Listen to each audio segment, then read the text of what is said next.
I'm not trying to minimize what's going on in this world because I would never do that. But I know the power of our existence depends on the power of the mind, the understanding of our consciousness and subconscious mind, and how we use that. If we look at it from an individual standpoint, what is the best thing I can do for the world? Is to keep believing that my most dominant thought is being brought into existence. And if little old me here in the Andes of Peru can be and believe in peace, then peace we will have. And that's the best advice I can give the world right now, because it breaks my heart to see what is happening. Be peace, that's all. And collectively, we will change the world if we believe and have faith. You got to accentuate the positive. I feel good. A little bit of feel good goes a long way.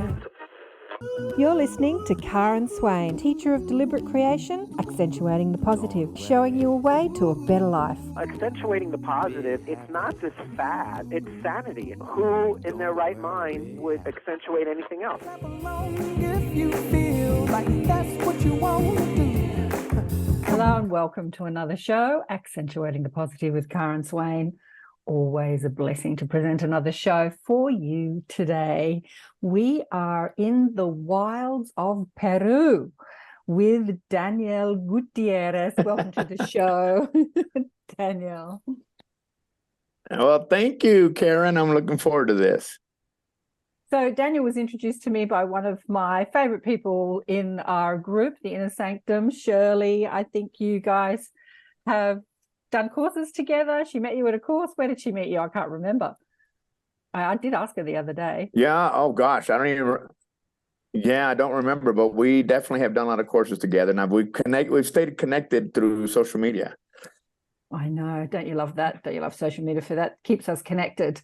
And please remember, if you're liking the shows, or even if you're not liking the shows, to remember to subscribe to whatever platform you're listening to this on. Leave me a comment.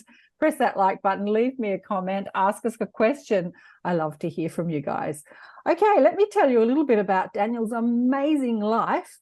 So once a high-powered executive in-demand consultant who graced the covers of Latin Business, Saipan and Color magazines, Daniel Gutierrez realized that there was more to success than a seven-figure earning potential. As the president of Prima, a prestigious national leadership organization and advisor to departments in the White House for the Obama administration, Daniel was a highly regarded and deep revered leader, listed as one of the top 100 Hispanics in America. To find fulfillment, Daniel decided to dedicate the next chapter of his life to becoming a master of mindfulness. During the past 10 years, he has been leading guests to the heights of Machu Picchu, the depths of the Amazon, and the top of the Himalayas. A beloved mentor and sought-after motivational speaker, Daniel was featured in a documentary, Luminous Worldviews, as one of the 18 world-renowned transformational thought leaders. I checked out that documentary. It looks like a great documentary, actually. I checked it out. I'm like, where's Daniel? Where's Daniel? Oh, there you are. And in November 2018, Daniel appeared as a special guest for renowned teacher Michael Pascal on one of the biggest stages in the world, Carnegie Hall in New York City. He's the best-selling author of 5 books, only 5. One of them is called Stepping into Greatness, and has just released his 5th book, a best-selling book called Radical Mindfulness. And Daniel's website is his name, or it's a long website. I'll put the links on my page, on my website. So it is CatalinaRetreatCenterPeru.com. That's your retreat center, Daniel. That's it. Let's get to, okay, so how your name came up. I was telling the group that on my bucket list is Machu Picchu. Got to do that one before I kick the bucket. and Shirley's like, oh, I know someone that has a beautiful center there. And I'm like, show me. And she showed me the website, and I'm like, wow. And then she started talking about you, and I'm like, oh man, this guy is fascinating. Like you've, really changed your life in so many ways. What made you change your life? Like you sounded like you had lots of success. You're enjoying yourself. What happened? I've always had one rule. And I don't know that I always followed the rule of goals, but I definitely followed the rule of reinventing myself. And so my whole life, the idea of 1 year to the next was, well, that was good. What about the next year? And what will you do different so people will remember you? And what will you do different so that you stay relevant? And so that was in the back of my head all through my career, which is why I've done so many things, because I was always going, okay, let me try that. So 4 or 5 years ago, as you stated in my bio, I was an advisor to the Department of White House Personnel for President Obama. I was president of Organization New York City. I just published a book. I mean, life was great. I mean, like you said, I had absolutely no reason just to throw it all away and say, what's next? But the one thing that I realized sitting at the 7th to 5th floor of a posh bar in New York City was that when I really looked out the mirror and looked into my soul, I was not happy. I had done everything that life said or our society says you need to do to be successful, and I was still not fulfilled.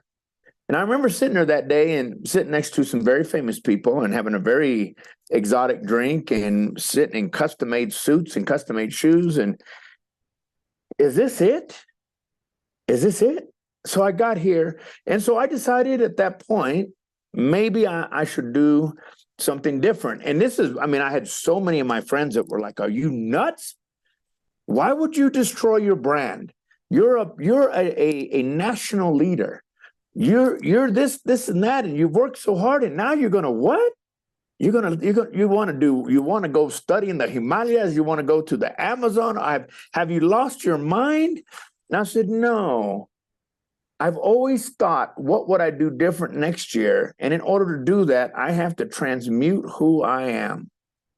And that's what I'm going to do. And that's why I left all that. And clearly, 4 years ago, I moved to Peru. And that was right before the pandemic hit. So that means I came out here, I sold everything I owned in Los Angeles. I left nothing. I shred my baby pictures, my high school annuals. I shred everything that I owned completely. And I came here with 2 suitcases because my guidance had said to me, you must leave with nothing in order to become who we see you need to be. Now, that's a pretty crazy thought for a guy like me who was used to the luxuries of life. But I did it. I followed it. I said, okay. I didn't even know that you could order a truck to come to your house and they could shred your whole life in front of you, but they are. And I remember when I first heard that machine turn on, and they were throwing in, I mean, accolades, my mother's pictures, baby pictures, everything. And I hear this, rah, rah, rah, rah. I almost died. I thought, oh, what have I done? What have I done? Wow. But it was gone like that, gone. So that's what, that's kind of how I have looked at my whole life. Is I realized one thing about life is that if you're not relevant and you're not changing, then you're obsolete. And that was one thing I didn't want to be, is obsolete. Wow. Wow. I'm just thinking about the grinding up your life. Well, it happens to so many. Yeah. It happens to so many people because there's floods that just destroy everything. Fires come through and wipe everything out. So it happens. I remember years ago, somebody asked me that question. How attached are you? How attached are you to material things? Like, what about your photographs? Are you attached to those? I remember somebody asked me that question and I went, ooh, that's an interesting thought, isn't it? Yeah. Now they're all on the cloud, of course, you can access them. But how attached are you to the past? Wow. Okay. So what happened next? Well, so I decided to sell everything and come to Peru. So I have nothing when I come here. I have 3 suitcases. And I came in June, which June here is our winter. I was living in Long Beach, California. I was wearing shorts. So first I get here and it's winter and I'm going, oh my gosh, I have no clothes that I can wear here that I won't be cold, right? So I was going, wow, what have I done? And so I found a place. It's not this place. The place I'm in now actually is the second place that I've owned. And I decided, yeah, let's do this. But I made a very smart move that I didn't know then till later. And that was, I said, I really love this place and I want to purchase this place, but I need some time to be here and really make sure that this is the place that I want. And because the place had 9 buildings on the property, I want to make sure I understand the plumbing, all the things that could go wrong once I pay for this place and then have to fix. And I want to make sure that I understand the financial system in Peru because it's not like it is in the States. And they said, okay, we'll do a 3-year contract. And then 6 months later, COVID hit. And the country of Peru shut down for 2 years. And here I was with no customers, no way to make a living, wow, in a place with 10,000 square meters, going, what will I do now? And of course, the question we would have all asked, why me? Yeah. Why now? Why did you bring me here? Yeah. Right? Which is, by the way, what I'm writing in my next book is that whole story. But you know what? It taught me a lot. And I mean, it was a scary time. And I had been used to I'm the guy that would always throw the dice and say, I'll give it a shot. And I thought, well, I didn't come here to be a tourist. I came here to be part of the community. I need to figure out how to live here. And so the first 2 months of the pandemic in Peru, we had, well, not actually the whole pandemic, but we were under martial law. I'd never seen, military in the streets. I've never seen any of that. I mean, it was serious. In the U.S., I mean, we had our rights. We stand by our rights, right? Well, you didn't have any rights here.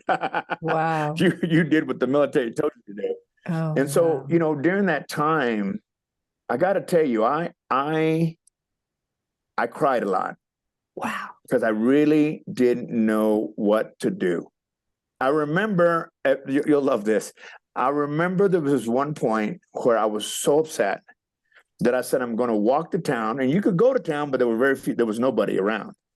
And I'm going to buy me a bottle of water. I'm going to buy me a bottle of wine. I'm going to drink the whole thing. I'm doing it today. So I went to town, I bought me a bottle of wine, and I get home, and guess what? I didn't have an opener. I just cried. I said, oh no, I can't even open this bottle. So I went to bed. And everybody, why didn't you check on the internet? I don't want to check the internet. It was just like life was going, you're going to learn. So long story short, obviously it was a long pandemic. A lot of things happened. But one of the things that I was taught during those 2 years of solitude, do you remember the movie? What was the movie where he had the ball? The Wilson? Oh, yeah. Who was it? Yeah, Who was that? Tom Hanks. Wilson was his friend. Tom Hanks. Yeah. Tom Hanks. Yeah. I almost wanted to have my Wilson. Wilson! It was just me and Wilson. I swear to you, I just wanted to shake my little ball. Wilson, help me. But I learned something about why I was there, and this is what I learned. This is what Mother Nature taught me. This is what here the Apus, or the sacred mountains of Peru, is that I came here, and even though I sold everything, I didn't let go of my identity. I didn't let go of my persona. Mm-hmm. I still wanted to be the leader, the Daniel Gutierrez has been on 4 magazines, the author, the blah, blah, blah. All that came with me. And I remember once, and you can go probably find this video, is that during the pandemic, every day for 100 and something days, I did a Facebook Live. And I did that for 2 things. 1, my friends were worried about me. And 2, for my own sanity. But about day 40, I'd already had enough of this pandemic. I'd had enough. And I lost it on Facebook. I mean, Facebook Live. I was F-bombing the whole world. And everybody's writing me notes going, Daniel, get off of Facebook Live. You can't say that to people. I say, F you too, F you too. You know, it was horrible. That's my most famous Facebook Live on Facebook. It's still there. So I remember getting done with this and going, maybe I should take a break off of Facebook. And so, I remember my friends, they were all like, everything was lighting up, like, stop it. I'm going, no, F you too. I just lost it. I remember connecting to Mother Earth. I remember connecting to what I know best. I remember connecting to myself. And I heard this message again that says, you still want to be the same old Daniel Gutierrez, but we brought you here to be something different. And until you're willing to let go, you will continue to suffer the consequences of your stubbornness. When you came here, and I know you respect me as Mother Nature, Pachamama, Apus, but since you've been here, you've hired people to mow the lawn, to feed the animals. You personally have not put your hands in the soil. You hadn't even mowed the lawn. You don't even know what it's like. I want you to put your hands in the soil and connect with me. I want you to understand the energy of where you live. And when you do that, you will transmute yourself into something new that you could never understand. And I went, really? Are you kidding me? Let go of it all? I've already given you everything. I don't own anything.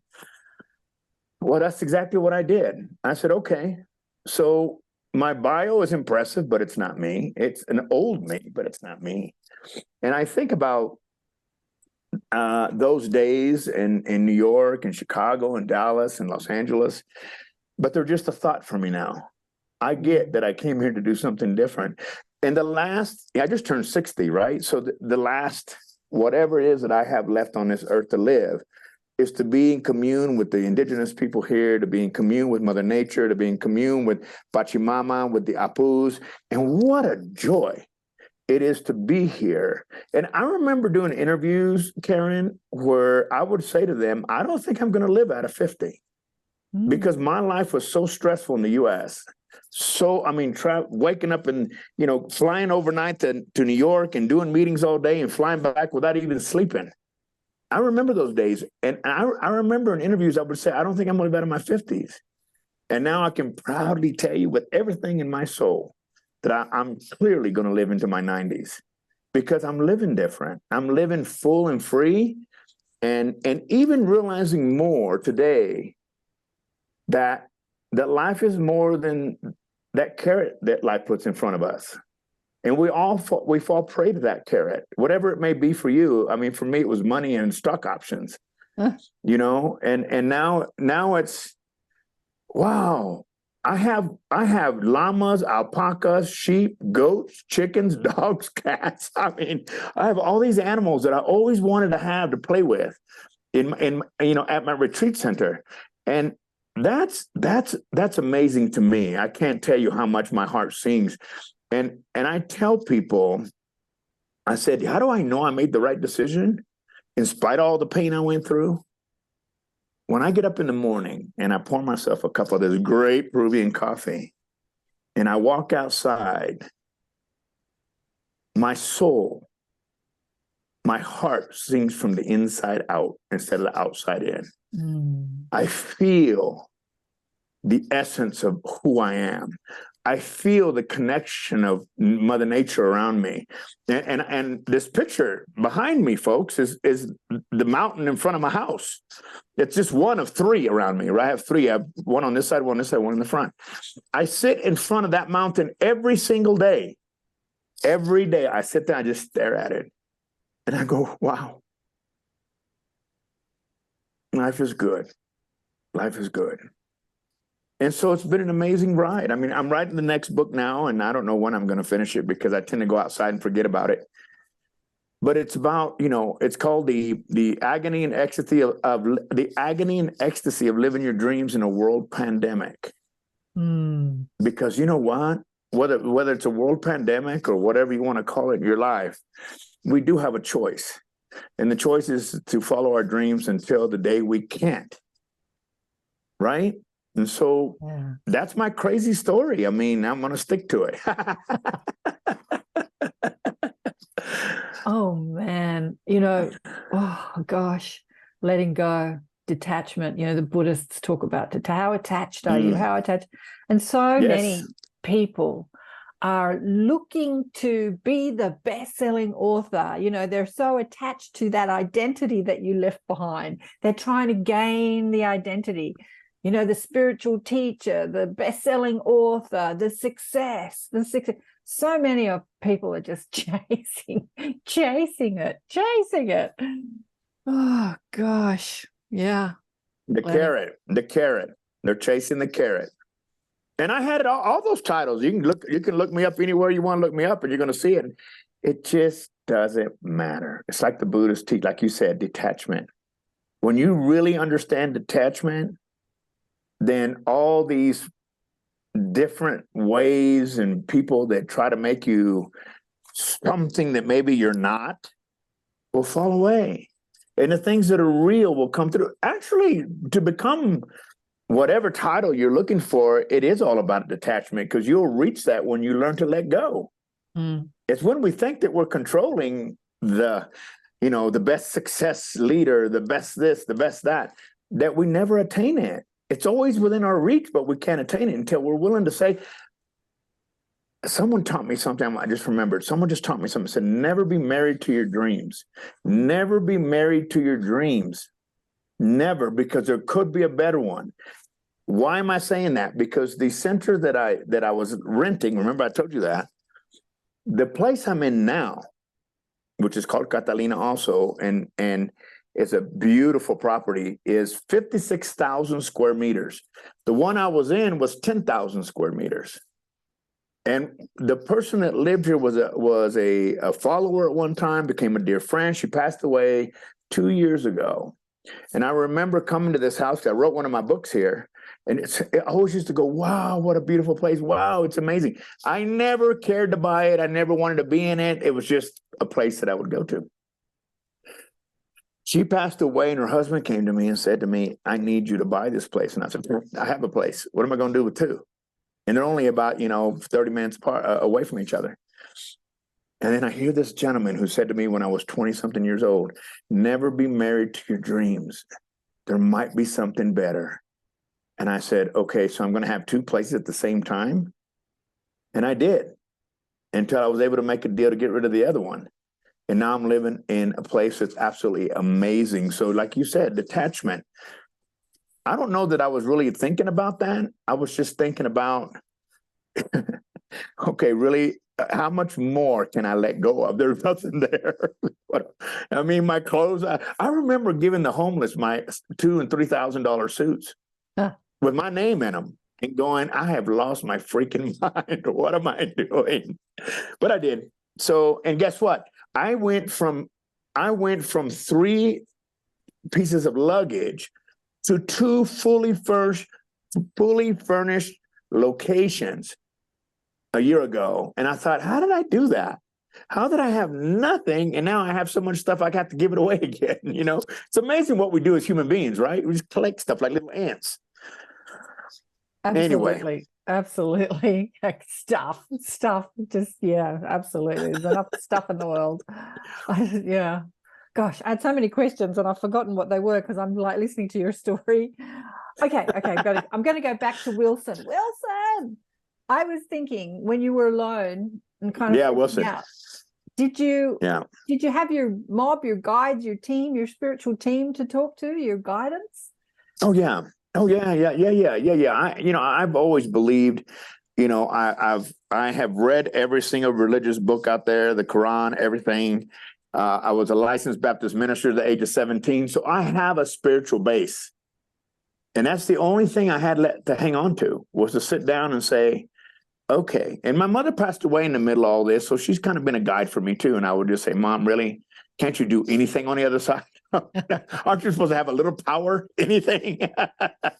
But I think when we get into those spaces, the thing that I relied upon was the understanding of the universal laws, that I am what I think about. And in my last book, Radical Mindfulness, I wrote, if I can ask myself, in this moment, am I okay? In this moment, not the one before, not the one after. In this moment, am I okay?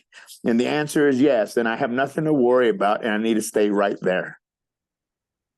And that's what made me, that's how I made it, was staying connected to source in the moment, because that's the only place you can connect to source, whatever you want to call it. It's in the moment. It's in the existence of the present breath that I can connect with that. And I realized, and I would say to myself, Daniel, because I would wake up like, what if I lose this? And what am I going to do? And there's nothing back home. And what the hell am I going to do? Oh my God. And then I would just go, Daniel.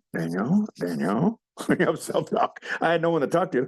Wilson, Daniel, are you okay right now? Yes. Okay. Then you're all right. I'd go outside and drink some wine.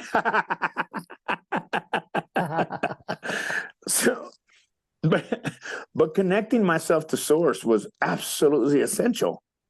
It really taught me who I was, and that all the things that we strive for, all the people, places, and things that we, titles, I think is in essence a test or a lesson in processes that someday you might need to rely on. And that's something I had: leadership, thoughtfulness, spirituality. I had all that, but I needed to. I remember, are you an author? Have you written a book before? Yeah, a couple of books. Yeah. Yeah. Okay. So then you'll appreciate this. So I've written 5 books, and I've never read a single book after I wrote it. I may have taught from it, but I never read it because I figured I wrote it. I know what's in there. And I remember there's one point where I was almost losing my mind, where Spirit says to me, read your own book. And I thought, wow, that's a pretty good idea. And I remember reading the book going, wow, Dan, that's some good stuff right there. Yeah, practice it.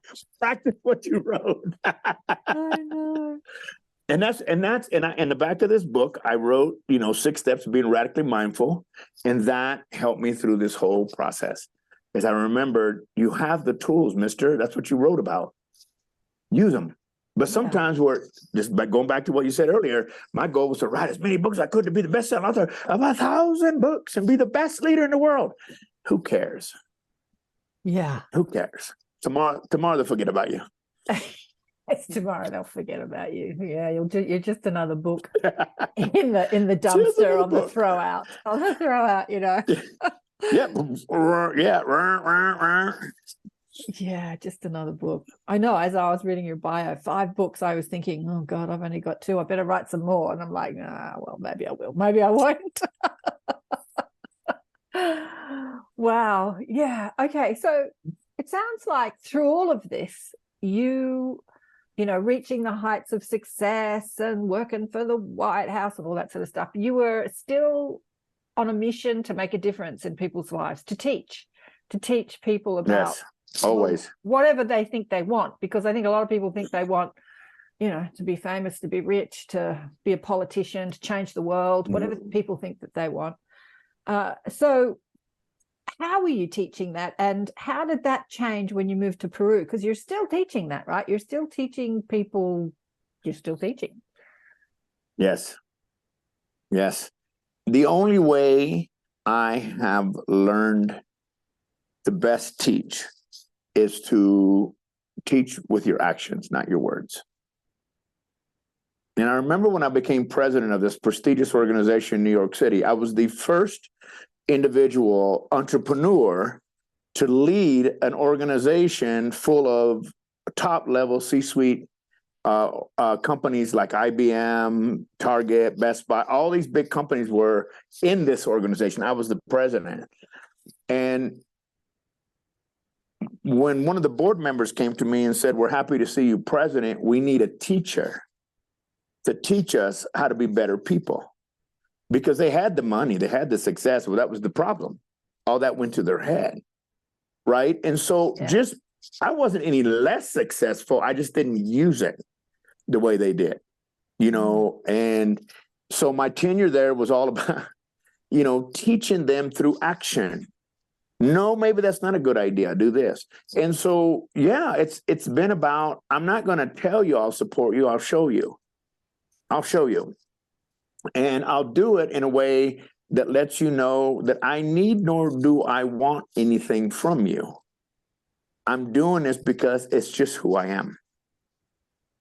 And that's exactly what I'm doing now. That's what I'm doing here in the Sacred Valley of the Incas. Where I thought I would get away from leadership, it just looks different. Mm-hmm. It just looks different because my education in business and government is like a PhD at Harvard. They're just not as advanced as we are in the United States or in other developing countries, not developing first world countries. And so it's been a pleasure for me to show up. So it's always about, I'm not going to tell you, although I do a lot of teaching, I don't expect anyone to do anything I haven't done myself or I'm not doing myself.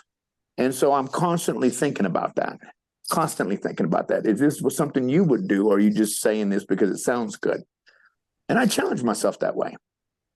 Yeah.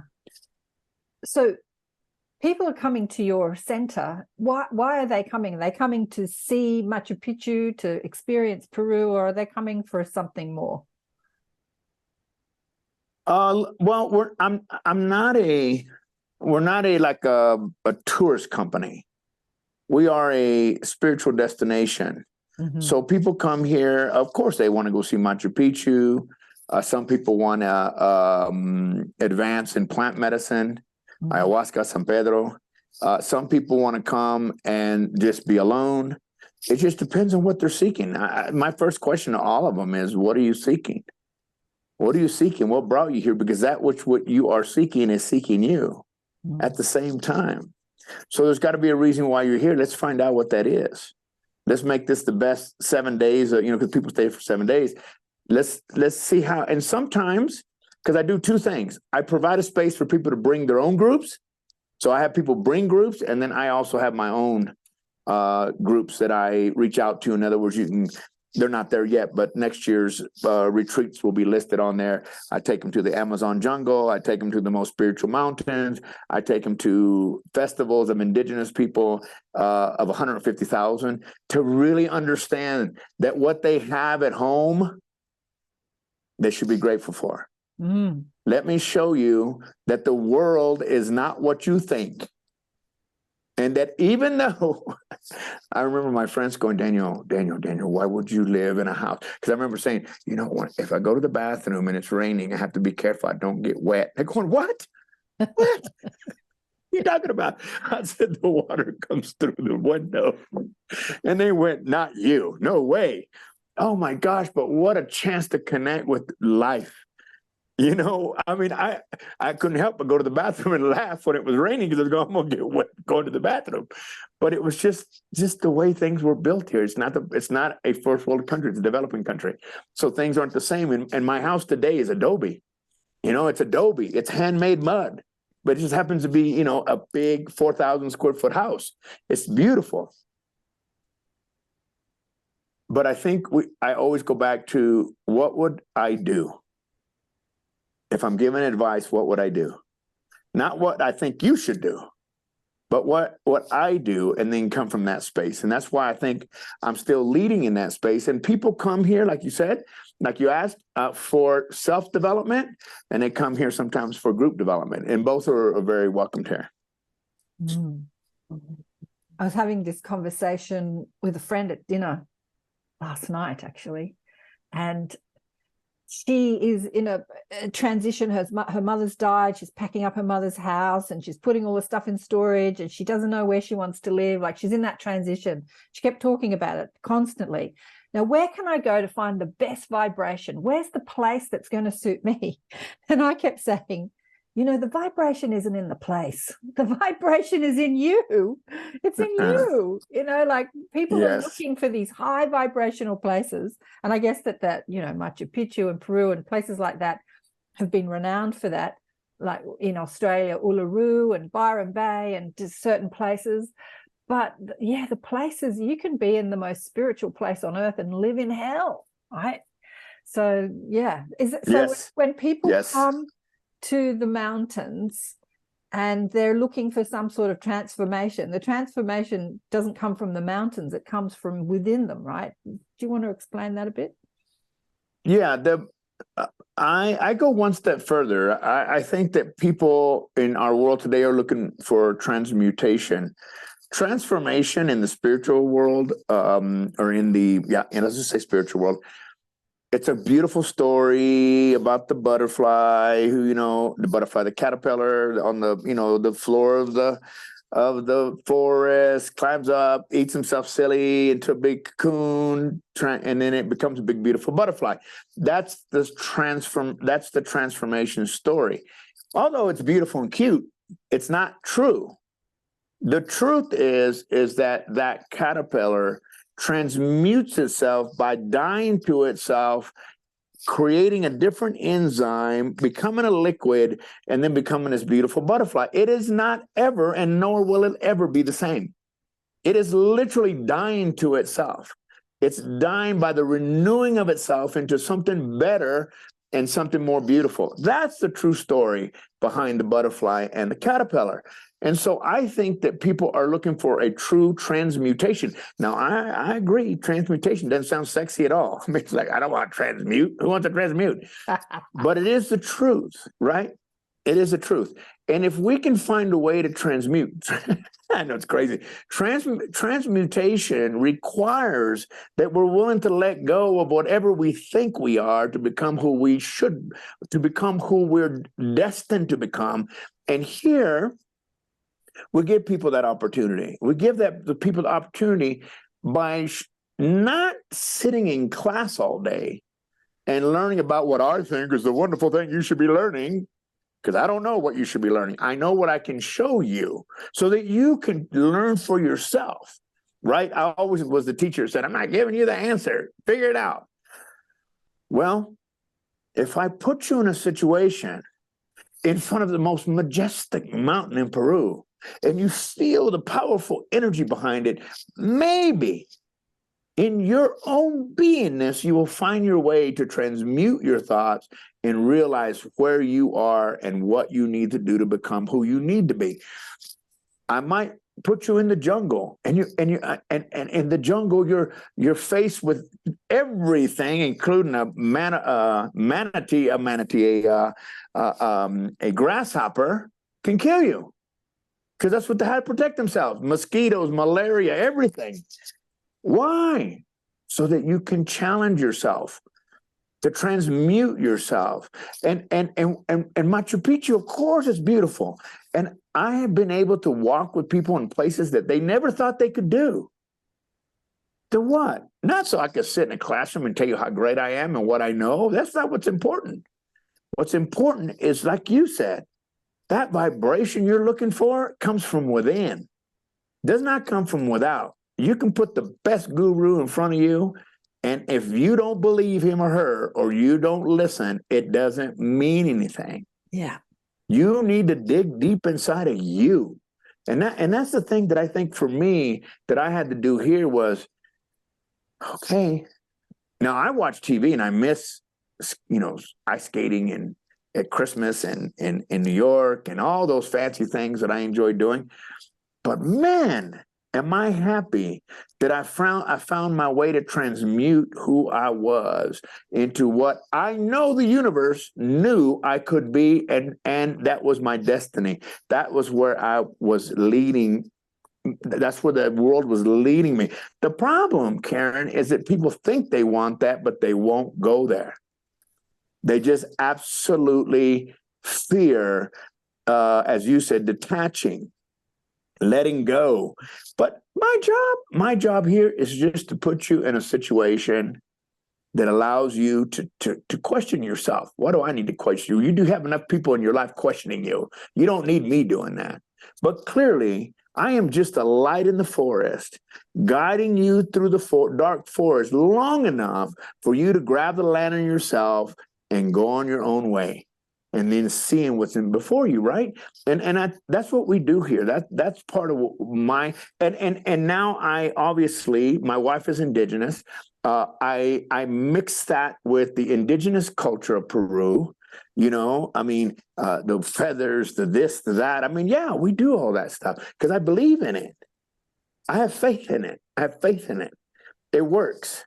Why does it work? Because it's worked for eons and eons and eons and eons of decades of years. It's always worked.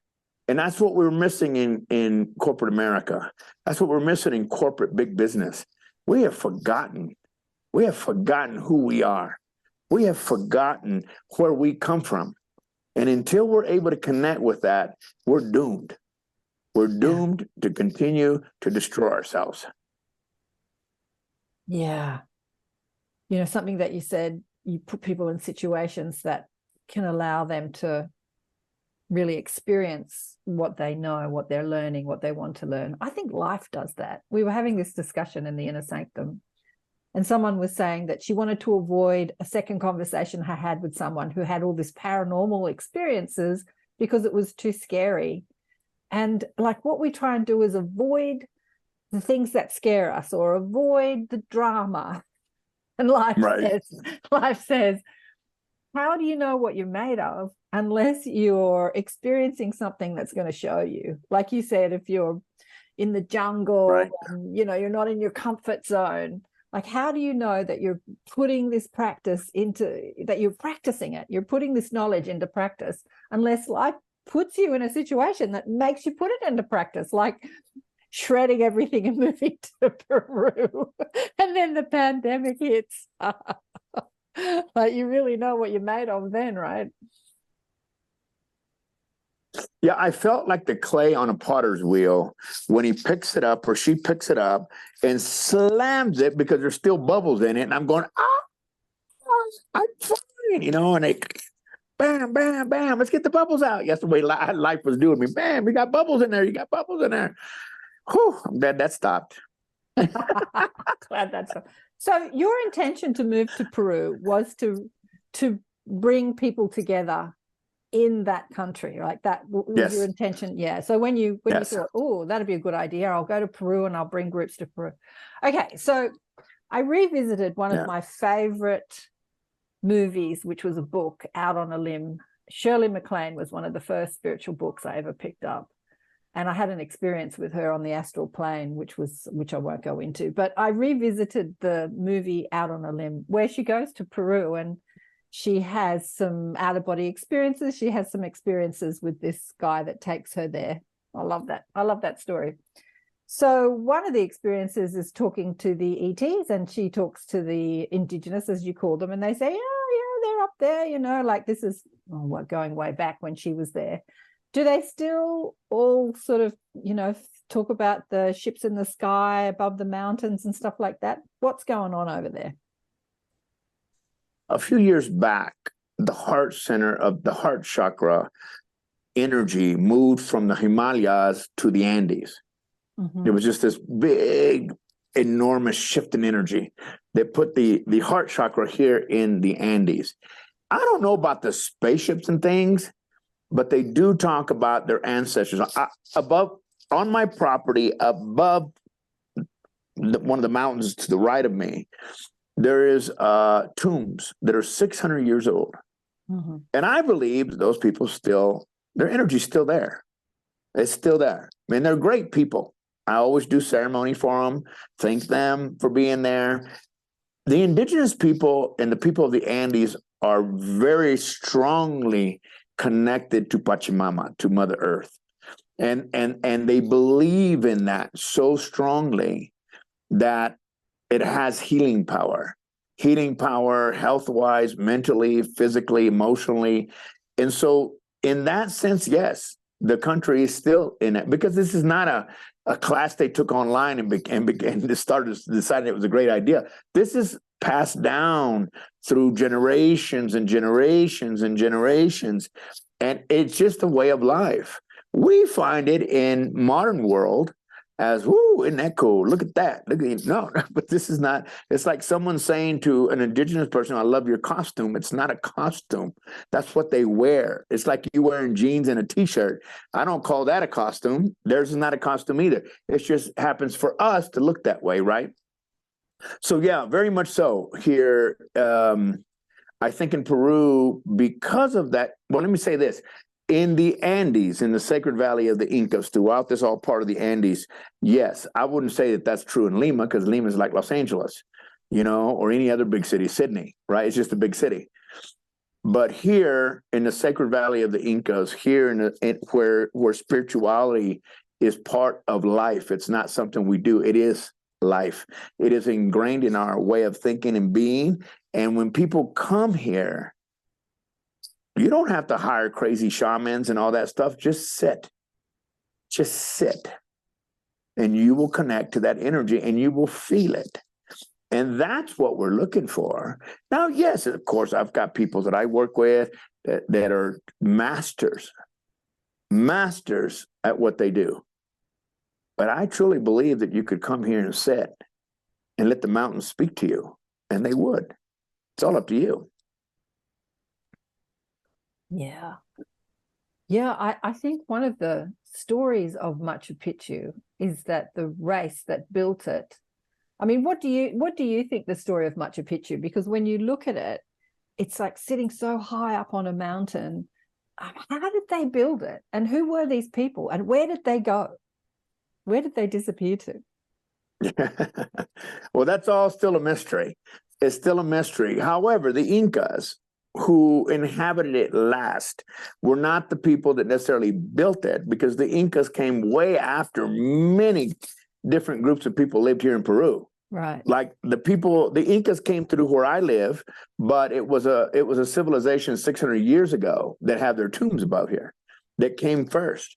And so you can tell by the way they built things who the Incas were and who the people before them were. Machu Picchu was built where it was at because the Incas believed to be closer to the sun god was to be godly. That's one of the main reasons it's so high, because the higher they could get, the better they were connecting to the sun god, Papa Inti, Mamakia, right? Connecting to all that. There's many stories about what happened to those people. I don't know what the real story is, and I've asked people that live there, what's the story? And they left, they were killed off. There's so many stories, and I don't know. I'm not even going to begin to tell you that I know what the real story is, but I can tell you this: that you can go there, and if you sit quiet, you can almost hear them running around in there, just running around in there. They're doing their way of life. And I would say most of the people can't do that. Some can. Why? Because they won't slow down long enough or quit taking pictures long enough to really connect to that beauty. And that's true about all of us everywhere, right? It doesn't matter where you're at in the world today or where you're watching this program from. That being mindful, being in the moment is what we're looking for. Just a tiny bit. And so Machu Picchu, I don't know. There's a few stories out there I've heard. I don't know if I believe any of them. What I do know is that it was a very high spiritual level of people that lived there. Mm. Have you had any mystical experiences up there when you've gone up there? Not at Machu Picchu, but other places, yes. Yes, I've had some moments where I was just blown away, and I can't explain them. I remember once going on, I don't know why I keep doing this on Facebook, but I went on Facebook, and I was explaining this spiritual experience that I had, this connection to, I remember I used to come here, and I used to say to Peru, and I used to ask people in my viewership, database, whatever you want to call it, if there's a prayer I can give for you, what would it be? And I would get hundreds of prayers from all different kinds of countries, from all over the world. And I remember once being in a cave it's called the Nueva Iglesia. And I remember being in this cave, and I remember specifically saying, I don't want to be a fraud. I can't possibly know everybody's prayer. I couldn't remember. I had people dying. Is my brother going to die? I mean, all kinds of questions. And so I'm sitting there, and all of a sudden this wind comes in. And all of a sudden I'm like looking down at my hands, and there was a book. And I could see every single prayer that was asked of me at the same time. I could see them all. And I also saw the answers to each one of them. And I remember that moment, like, sitting there, and it was a friend that was with me playing the flute. And I remember, kind of snapping out of it. And he goes, Daniel, you're falling back. I was falling backwards. And he catches me and he says, what happened? I said, you didn't see that? He goes, what? I went, ew, what just happened? But that was one of those moments where I connected with the spirits that were in that cave, and I was given a gift in that moment to say, you're doing fine. So let me show you your abilities if you choose to play with them. Right. And it was just amazing to be able to do that. Now, I never told anyone that your friend's going to die at this day, because I knew, but it wasn't my place to say that. That's the way I felt. It's none of my business. Let nature take its course. And but the ones that I could answer, I would answer. Right. But that was one of the times in that one place that I do still take people there called Nueva Iglesia. It's beautiful. On one side, you have this, like, how did any indigenous people cut into the stone that in today's world we need laser? And on the other side, you could clearly see it was man-made. And it's like, okay, did the extraterrestrials do this? Someone did this, but it was not man-made, and not during that time, because they didn't have the machinery for it. Now, these kinds of things are always baffle me, right? But they exist here because there was always that connection between the power of Mamakia, which is the moon, and the stars and the constellation, and how smart the Incas were and how they connected to that.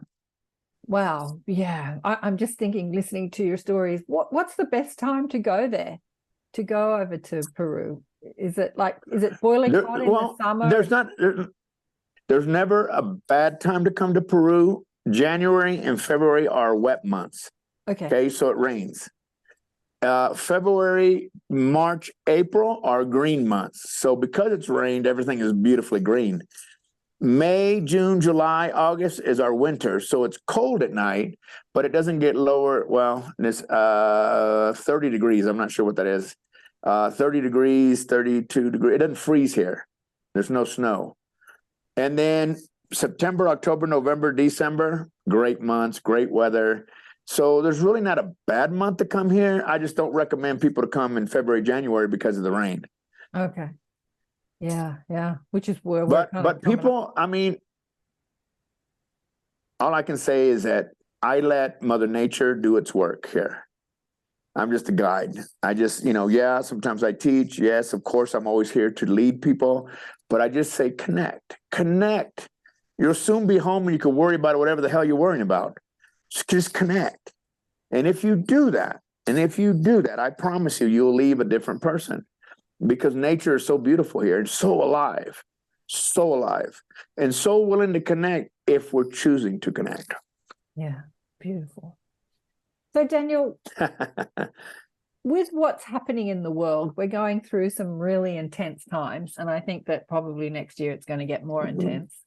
So there's war, yes. And there's, I had a beautiful angel lady on the show recently who said that her daughter called it the poly crisis. The news will have something different to talk about every day because there's another crisis every day. There's another fire, there's another flood, there's another tornado, there's another war, there's another, we here in Sydney yesterday, was it yesterday, day before? Yeah, I think I told you on Facebook. One of our biggest telcos crashed, which meant that over 10 million people had no phone or internet. That was a bit of a crisis for business. Wow. Anyway. It wasn't a crisis for me, but it was a crisis for business. People couldn't take payments. Everyone's freaking out. What would your advice be to people to navigate the poly crisis, the intensity in trauma that's happening in the world? Karen, I've thought about that. I've always been very vocal about my thoughts that come to me, and I have not said anything lately about what's going on in our world. And I'm sure I eventually will.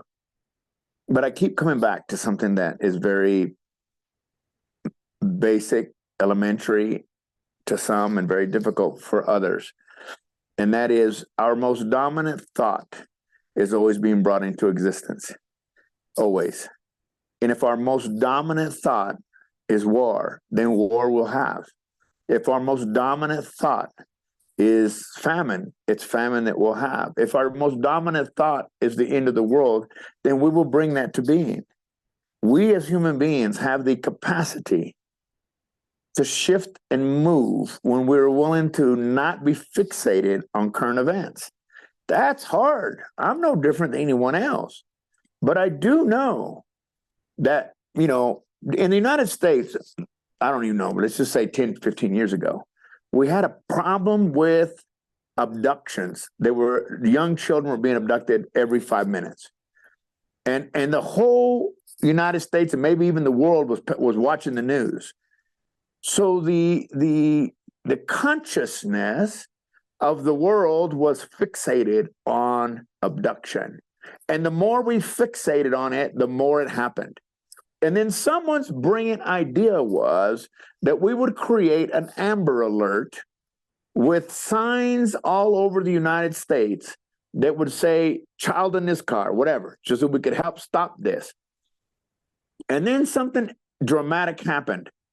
Something else took the mind of the media off the abductions and shifted it to something else, and the whole world went with it. Guess what? Abductions went down. Abductions were always happening, but nobody fixated on it. And those signs, at best, now say 5 minutes from the airport. They're useless. And so I'm not trying to minimize what's going on in this world, because I would never do that. But I know the power of our existence depends on the power of the mind, the understanding of our consciousness and subconscious mind, and how we use that. So if we look at it from an individual standpoint, what is the best thing I can do for the world? Is to keep believing that my most dominant thought is being brought into existence. And if little old me here in the Andes of Peru can be and believe in peace, then peace we will have. And that's the best advice I can give the world right now, because it breaks my heart to see what is happening. Be peace, that's all. And collectively, we will change the world if we believe and have faith.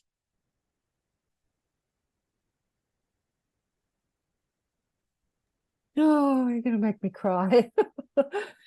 Yeah, I know. I mean, it's interesting. A lot of people in the spiritual conscious community say, I don't listen to the mainstream news, but the mainstream news has been so intense lately, it's hard not to listen to it. So there's a lot of people in Sydney, it's a big Jewish community here, that are in trauma with what's happening in Israel. Mm-hmm. And then there's, of course, I was at dinner with, 5 Jewish women, and they're talking about how the anti-Semitism is because what's happening to Gaza, and it's just all up in your face, and everyone's in trauma about it, and everyone's grieving, and because they've got family in Israel, and there's just so much going on. So really that message was, it's like, be the peace, be what is it? Be the peace. Be love. Be what you want to see in the world. Be your most. Yeah. Look, if a friend is coming to us and telling us their sadness, whatever they may be going through, if we get involved in their thoughts and feelings, we become part of the problem. Right. What they're actually asking for is love. Yeah. Give them that without getting involved. And that's what we have to separate ourselves. And some people might say that that's insensitive. I say it's the way to find peace. It's the way to find peace. And I mean, I sit here and I'm in these beautiful Andes, and everything's calm here. But to those people who say they don't watch TV or they don't watch, I'm sorry, they're useless. I mean, if you are not willing to engage in life at life's level, then you are useless. And I'm not meaning that in a bad way. I'm just saying, get engaged by sharing your love and sharing your peace, right, in a way that doesn't make someone else mad. It doesn't offend them. Yeah. We don't have to say anything to be peace. Just sit. That's it. Nothing else. And yes, they're doing some good because they're being peace. But I do believe, I mean, a lot of people say to me, after I left the U.S. and been here, why do you still watch politics? I think good leaders should always be informed. Good leaders should always be informed about what's going on in the world. What if you're next? What if you're the next person that could change the world? You know nothing. That's why I stay engaged. I stay involved. And it hurts because I'm an empath and it hurts. Yeah. But I know in my heart of hearts, all I have to do is and every day I read to continually train my brain to understand the power of thought, the power of my connection to source, the power that source, God, whatever you believe in, is only one thing and one thing only, regardless of your opinions. That's love. That's it. And the rest of it is human. So we have to find a way to connect with that and bring it forth into the world so that we can find that peace that Gaza deserves, that Israel deserves, that the world deserves, because we're all traumatized. It doesn't matter whether you're Jewish or not. It's horrible. It's horrible. Be peace. See peace. Be love. Be the peace. There's a fabulous channel called Paul Selick, and his guides brought through something that I love. He says, when you see the divine in what you look at is transformed. So, we can see the divine in a flower, in a mountain, in some ruins. Yes. But can we see the divine in genocide, in war, in destruction? Yeah. In death, in trauma. I think there's beauty in everything, but I have to tell you, I'm not there. So I don't want to even pretend that I understand, because I don't. But I do know that there's beauty in everything. And I don't know, where's the beauty in war? I'm not there, but I'm sure when under the rubble they pull a baby that's alive, that's beauty, that's God, that's love, that's hope, and those are the things that we have to look at, because it's so easy to hate. It's so easy to want to just destroy. And every little situation, I think, has that little bitty glimpse of love in it. It's up to us to decide if we want to put on the lenses of hate or the lenses of possibility and look for that. And again, I'm going to say this because I don't want anyone to misunderstand me. I'm not trying to understand how people feel. I'm not trying to, none of that. I'm just saying from where I'm sitting, for what Daniel Gutierrez sitting up on this mountain at 10,000 feet can do for the world is to sit outside, even though I cry, and say, I love you. I'm not there. And I'm not going to try to understand. All I'm saying is I love you, and I see peace. I see peace. And if 100 million people did that, we'd have that. But we don't have that. Yeah.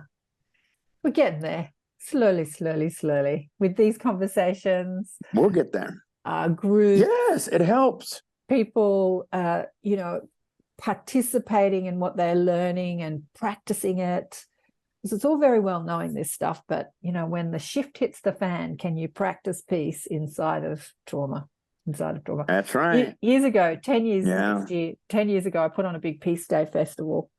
And putting on festivals, I'm sure that you've been a part of, putting on big events. There's always something that's going wrong. Yep. And it was on International Peace Day. Yes. We did it to promote International Peace Day, and there was a lot of people involved. There was like 300 people involved, and then, and everything that possibly could go wrong went wrong. But I remember saying to myself, no matter what happens, it is Peace Day today, and I'm going to be at peace. And I was. Everything went wrong. We lost lots of money, but can you be peace inside? You really don't know what peace is unless you're inside. That's right. The trauma, and then you practice the peace. Yeah. Oh, darling one, you are fabulous. You're such a fabulous storyteller. I could listen to you all day. What would you like to share with people? Thank you. What would you like to share with people before we go? Listen, if you need a break, if you need a chance to connect with you, come out and see me out here in Peru. I have a beautiful retreat center. She'll put the link there because it is long. And I will offer you listeners a deal to get them to come out. I know Australia is a long way. And for those of you that are closer, just come. I have never allowed, I had a woman once from the UK. She turned 80 this year. And she called me one day. She heard me on radio or some interview I was doing and said, you know, Daniel, I want to come, but I just can't afford it. And I said, okay, well, what would you like to do? She goes, can I make payments? I said, okay, sure. 3 years at $25 a month or something like that. And she eventually showed up here. Wow. And she's almost blind. So her daughter was upset that she made it out here. So she makes it out here. And this year she came back to celebrate her 80th birthday. And I've always said to people, the money will take care of itself. What you need to decide is whether you have the commitment to make a trip and a journey to the journey of your soul. And if you are, then I'm here and my wife is here. And we're here to take care of you so that you can have the either breakthrough or the break if you have a crazy life like I used to. But either way, you know, my heart's desire, I came out, you know, I almost feel like that movie. If you build it, they will come. Yeah, unless there's a pandemic. Then they can't get in. Because they can't get in. Yeah, well, that's BS. I already know that. Anyway, I'm saying, hey, come, be peace. No matter where you go, take time to be with yourself. Pay attention to your thoughts. Know that together, as a collective community of people around the world, if we just focus on peace and love, we will get there. It may not be the way we want to, but we will get there. One thought at a time. And Karen, thank you for having me. I mean, I heard about you through Shirley, and I hope you come out here and visit. Oh, Don, I'm definitely going. It's, as I say, it's been on the bucket. People say, "What's on your bucket list?" And I hadn't thought about it, and I thought, yeah, definitely Peru. I think probably because of that movie. Yeah, that, you know, Machu that book, Shirley MacLaine. Celestine Prophecy. The Celestine Prophecy, yeah, that one, and the book Shirley MacLaine. Yeah, definitely on the bucket list. So I'm thinking, maybe September. You said September's a good time. I'm thinking maybe September next year. I'm thinking about it. Yes. The cogs are, the wheels are turning. Good. Let's do you want to put up behind you the screenshot of your center there? Pop it up behind you. The house, the center. Yeah, hang on. All right, I'll do that. I call it my house, but it's the center. That's it. Look at that. I can't move out of the way. Yeah. No, people, yeah, but we can see there it is. Yeah. Amazing. Yeah, and the website, you come and see us. You get a really good look at the house and everything on the website. Yeah, amazing. You know, I was thinking I wouldn't have the first clue about where to go or anything like that. And then Shirley mentioned you, and I'm like, there you go. That's where I can go.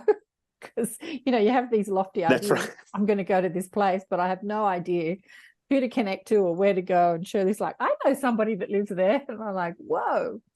So now all my listeners know somebody. I'm here to do that too. And not only is it an amazing yes, come see me. Yeah, not only an amazing tourist destination, but you get Daniel, who's this incredible person, just incredible person. Thank you. Yeah. Thank you so much. Thank you. Thank you, Karen. I've really enjoyed this. Thank you so much for sharing. And I will see you out there one day. Well, are you going or have you been? Whoa. An amazing man. More, it's an amazing story. An amazing man. He didn't have anything to say about the ETs. I asked him that. He's like, I don't know. Nobody talks about that. But I am sure if you go up there, you probably spot craft.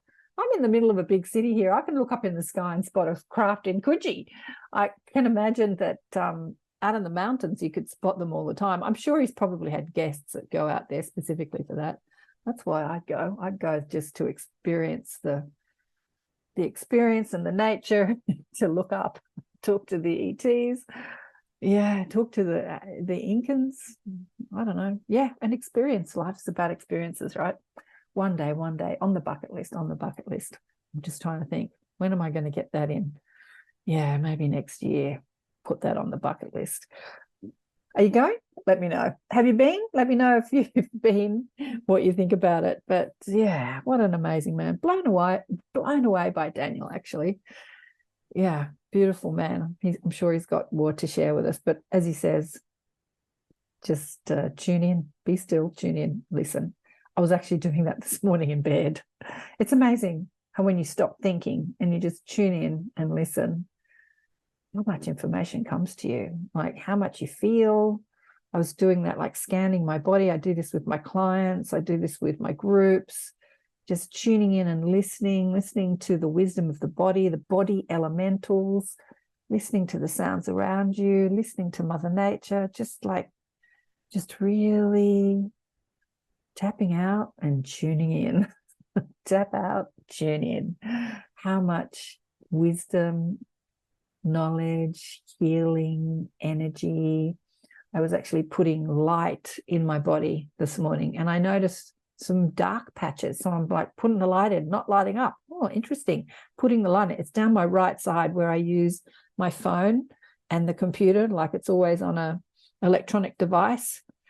And it was not as bright as the left side. And I'm like, interesting. So I was lighting it up with my consciousness, with my thoughts, with my powerful, powerful thoughts. As Daniel says, what you focus on expands. What you focus on expands. What you focus on expands. I don't know if you use those words, but yeah, your focus is powerful. So what are you looking at? When you do look at the news, like stay informed, but don't look at it like, oh, this is a tragedy, isn't it terrible? Oh, people are terrible. Hate, now evoking hate and tragedy and trauma. Can you find the peace inside the trauma? The challenge we give ourselves when we come into this polarized, contrasting 3D experience called planet Earth. The cat's here, trying to jump on me as usual. Yeah, amazing, man. Okay, whoa, right. I'd love to hear your thoughts. Please tell me what you thought about that. Love to hear your thoughts. Who's coming up into the Inner Sanctum? Bonnie Satori. So I spoke to her at the beginning of the year. She gets rid of negative energies and entities, and she did an amazing thing at the end of the conversation I had with her on the show. An amazing transmission, meditation thing. Amazing. It's amazing. And so she's coming into the Inner Sanctum this month, which is in a week or so.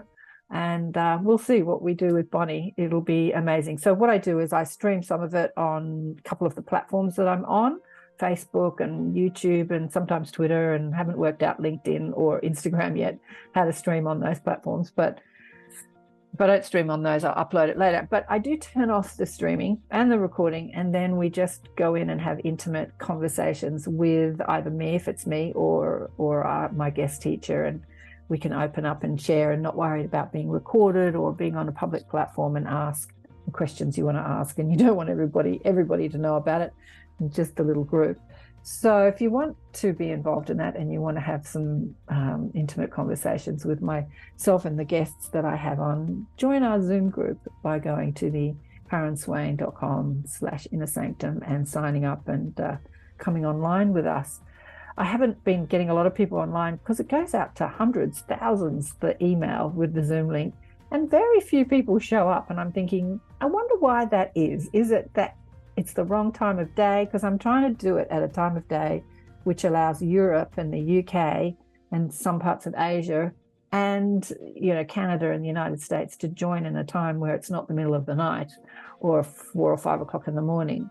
So it is actually the middle of the night for Europe. It has been during our, where were we, winter, and their summer, it was like midnight.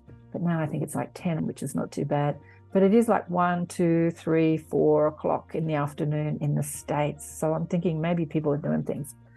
Anyway, that's what it is. It's only once a month. So if you turn up, you turn up. It's lovely to see you online if you do. And yeah, remember to check out the book Awakened by Death if you haven't already. And let me know what you thought about Daniel and Machu Picchu and Peru and what we spoke about today. I'd really love to hear your thoughts. Thanks again for listening and tuning in and pressing that subscribe button and liking and commenting. Big love to all. Bye for now.